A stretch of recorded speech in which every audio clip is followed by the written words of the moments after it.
আমার বয়স যখন কম তখন আমি নিজের অজান্তে আল্লাহর সাথে শিরিক করেছি। এর আগে আমি কখনো শিরিক কথাটাই শুনি নাই। যখন বড় হয়ে বুঝতে পারলাম যে আমি আল্লাহর সাথে জুলুম করেছি, তখন আল্লাহ তাআলার কাছে অনুতপ্ত হয়ে মাপ চাচ্ছি। কিন্তু কোরআনে আল্লাহ তাআলা শিরিককারীদের ক্ষমা করার কথা বলেননি। আমি তো নিজের অজান্তে আল্লাহর সাথে অন্যকে শিরিক করেছি, আল্লাহ তাআলা কি আমাকে কখনো মাফ করবেন না? প্রথম কথাটা, আপনার প্রশ্নের মধ্যে একটা ছোট ভুল আছে। আপনি বলেছেন আল্লাহ প্রতি জুলুম করেছেন। আল্লাহ প্রতি জুলুম করা যায় না, নিজের প্রতি আপনি জুলুম করেছেন।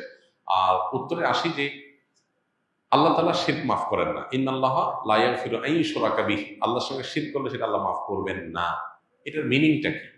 আমরা অনেকে এটার অর্থ ভুল বুঝি। এটার অর্থ এই না যে শিরক করছেন তো শেষ, আর কখনো রক্ষা নাই, এটা না। তাহলে এটার অর্থ কি? এটার অর্থ হলো কেউ যদি শিরক করে এই অবস্থায় মারা যায় তওবা ছাড়া, এটা আল্লাহ মাফ করবেন না কিয়ামতে। দুনিয়াতে শিরক করার পর যদি কেউ তওবা করে, অবশ্যই আল্লাহ মাফ করবেন। এমন কোন অপরাধ না যেটা করে মাফ চাইলে মাফ হবে না। সাহাবীদের অনেকেই ইসলাম গ্রহণ করার আগে তারা মূর্তি পূজারী ছিলেন, কিন্তু তারা তওবা করেছেন, শিরক থেকে বের হয়ে আসেন, তাওহীদে বিশ্বাসী হয়েছেন, আল্লাহ তাআলা তাদের গুনাহ মাফ করেছেন। আল ইসলাম ইয়াহদিমু মা কানা ক্বাবলাহ, ইসলাম তার পূর্বের সকল অপরাধকে মাফ করে দেয় এবং ক্ষমা করে দেয়, ভ্যানিশ করে দেয়। এই জায়গা থেকে আমরা ইনশাআল্লাহ আল্লাহর প্রতি আস্থা রাখবো, ভরসা রাখবো যে আল্লাহ তাআলা আমাদের গুনাহ মাফ করবেন ইনশাআল্লাহ। আমার মা জীবিত অবস্থায় আমাদের লালন পালন করতে গিয়ে অনেক কষ্ট সহ্য করেছেন। আমার বাবার অনেক অত্যাচার নির্যাতন মেনে নিয়েছেন। আমাদের মা আমাদেরকে মানুষ করতে গিয়ে কঠোর পরিশ্রম করতে হয়েছে, এতে ঠিক মতো নামাজ আদায় করতে পারেন নাই। কয়েক মাস আগে আমার মা হার্ট অ্যাটাক করে মারা যান।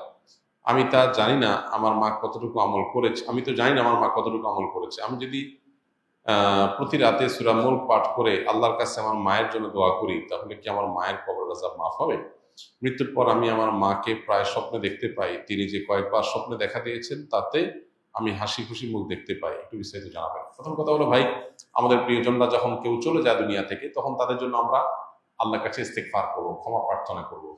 কারণ মা বাপ যদি মারা যায়, তাহলে সেক্ষেত্রে সন্তান হিসাবে মৃত্যুর পরও তাদের প্রতি বীর বা মা বাবা হিসাবে সদাচরণ করা, মা বাবার অনুগত থাকার কাজটা আমরা কিভাবে করবো? নবীজি সাল্লাল্লাহু আলাইহি ওয়াসাল্লামকে প্রশ্ন করা হয়েছিল, তিনি উত্তর দিয়েছেন যে এটার জন্য মা বাবার জীবদ্দশায় যাদেরকে স্নেহ করতেন তাদেরকে স্নেহ করা, যাদেরকে ভালোবাসতেন তাদেরকে ভালোবাসা, মা বাবার জীবদ্দশায় তার যে বন্ধু সার্কেল আছে তাদেরকে বাবা মার মতো শ্রদ্ধা করা এবং সেই সাথে তাদের সাথে সুসম্পর্ক বজায় রাখা, এই কাজগুলো করা। পাশাপাশি তাদের জন্য আল্লাহর কাছে দোয়া ইস্তেগফার করা, তাদের পক্ষ থেকে দান সাদাকা করা। মৃত ব্যক্তির জন্য জীবিতরা যা যা করতে পারেন তার সবই আপনি আপনার মায়ের জন্য করতে পারেন।